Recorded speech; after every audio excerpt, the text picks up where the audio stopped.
What's up, guys? Welcome to another video of mine. This video is going to be different from all the other videos because I wanted to try it out and I've been thinking about it at work, and what it's basically going to be about is, I guess, my dream journal that I keep next to my bed for when I have very unique dreams, very vivid like dreams that feel so real that I kind of record into my journal because they're interesting. They're interesting to have, and they're interesting to look back on. And I have shared my dreams with other people before, and everyone is saying that I should do something about it, because like write a book or just write it down or tell people about it in some kind of way, keep a log. So that's what I started doing. I got a journal, and every time I have a really crazy dream, I write it down. So what's going to happen is that maybe a couple days or so, or like whenever I have a dream, I'll start uploading dream journal stuff, just anything I dream about that might interest you guys. And yeah, so basically people just told me that they like hearing my dreams and I should post it out to the public. So I guess this dream that I'm going to be talking about today is going to be my worst dream that I've ever had. But before we get into that, I want to talk about something real quick, and it's going to be about my recording and my streaming. So I'm not going to be recording or streaming. Oh my gosh. Basically after this video much, because I'm going to wait until my new internet and when I get my new parts for my PC. So then after that, everything should be smooth and there won't be any problems. So you guys don't have to like get frustrated with me not posting or having crappy quality streams that sometimes won't run. You guys won't have to worry about all that, and we'll have a nice, smooth, very awesome, cool stream that you guys can actually sit in for like 5 seconds without it blowing up in my face. Because it's depressing. I get so stressed, and then like streaming doesn't get fun anymore because of it. But enough of that, let's get right into the dream.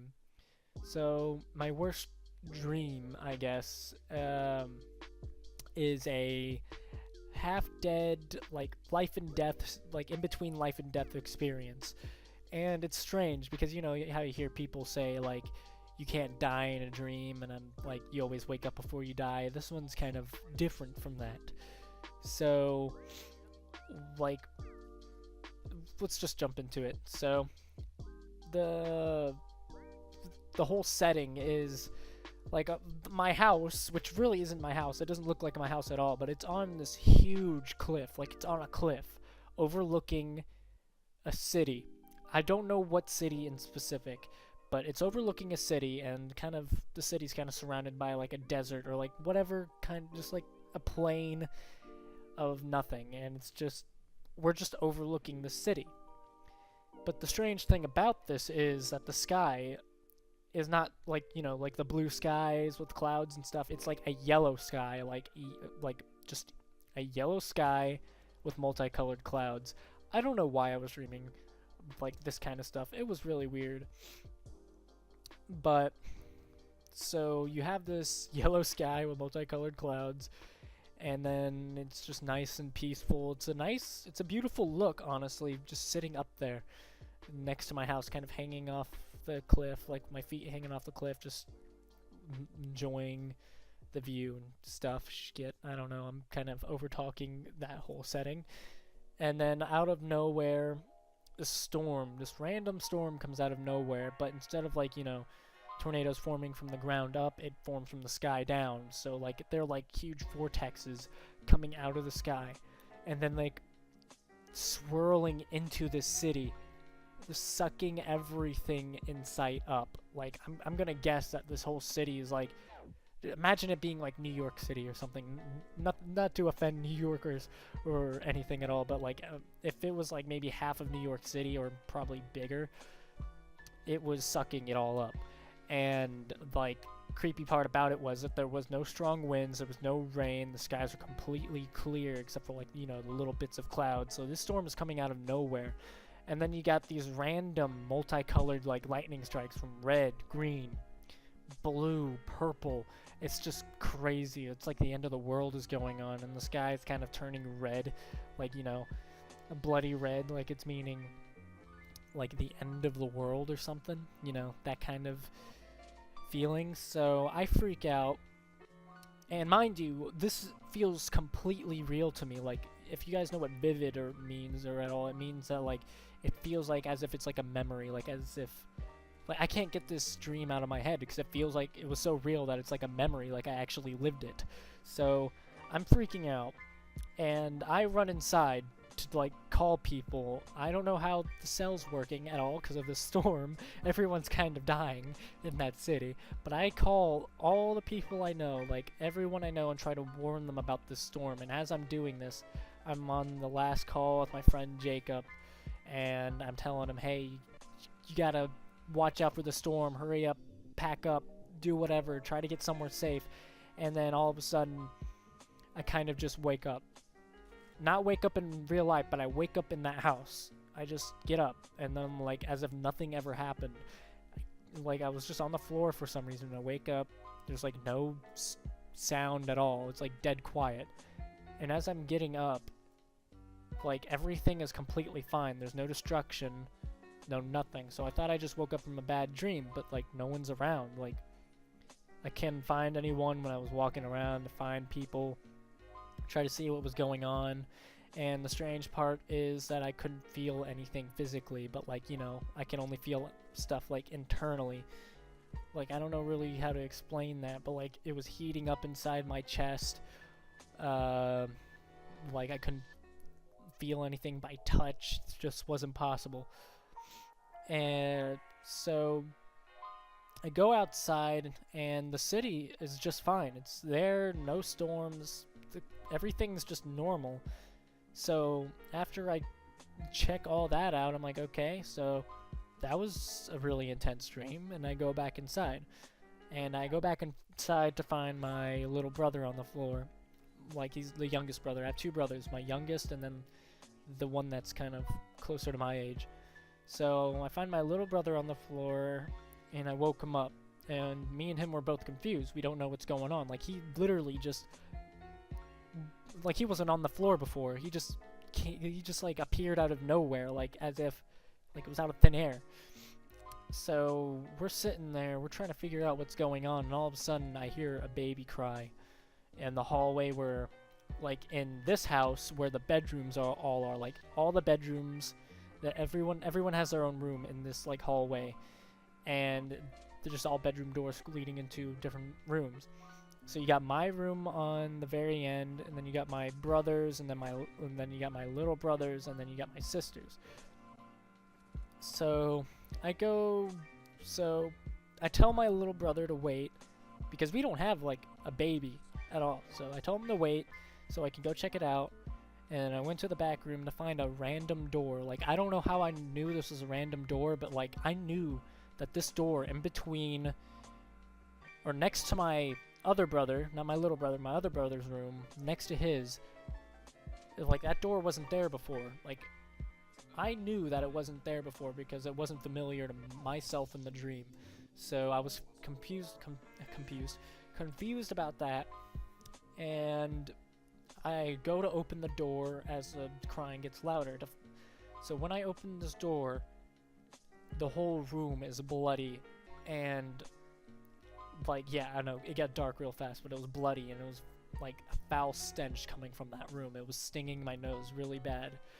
And the weird thing about this room was it wasn't a bedroom. It wasn't an ordinary room. It was a hospital room. So the screaming the baby crying got louder and louder as I sat there, just viewing this room in like complete shock. And there was an operation table in the middle of the room with a half-decayed baby lying on that operation table. And it was really creepy. And from there, I was just shocked. But I tried to investigate even more. So I started to get closer and closer to the operation table. But as I got closer, the noise got louder.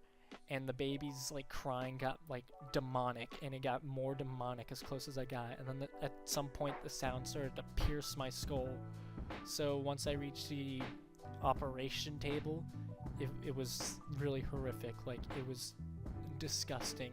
It just was, it was very terrifying, honestly, because it was freaking me out. My head was hurting, and like it let out this loud shout right when I got there, and I ran out of the room trying not to slip on the blood that was on the floor and everything. And I slammed the door shut. It was hard to shut the door because like the screams of the baby was so loud that it was actually like pushing, like it was like forcing, like, you know, like air or something like out. So like it was just crazy. So I run back into the living room and I tell my little brother not to go back there at all. Like, don't even touch that room. Whatever you do, don't go back there. There's not that. Oof. So I got tired of waiting, and I tried to see if I can call like my family members, like my dad, who didn't pick up. But then when I called my mom, she was surprised that I was even calling her, and she started crying and said that she was so worried. And I asked her where Dad was and like where everyone else was, and she said that he was unconscious, but he was going to be okay. But she said me and my little brother, on the other hand, were in a very serious, like a critical condition. Like we're like in the hospital or on the way to the hospital or something. I don't know. I can't see anything on the other side of this line. But she said that they were trying their best to keep us alive. And at this point, me and my little brother are very confused. Like, wait, what's going on? Like, we're not alive? And then we soon realized that we were kind of in the realm of life and death, I guess, like in between that gate. So as she's explaining more of what happened, she said a stone flew into our house and hit my little brother in the head and cracked his skull open. And after my little brother heard this, because he's listening in too, both my little brother in my weird world and in real life on the operation table, they started spazzing out. Like as if it was like some kind of mental connection in between their bodies. So I only assumed that if we knew too much about what happened to us, it would put our mind in some kind of panic mode, which is why it was like affecting both the real world and Carson and my little brother in the weird world as well, because, you know, his brain is still awake, but like him hearing it from this world also put him in that like sense of panic, like making him have a seizure because of the reality because of all of that's what's going on. It's hard to explain. So I hear an intense beeping as this is going on, and my mom yelled, Carson, my little brother. So I jumped to Carson and I told him that she was lying, that never really happened to him, that it was all okay, we were just at home and they were like out somewhere.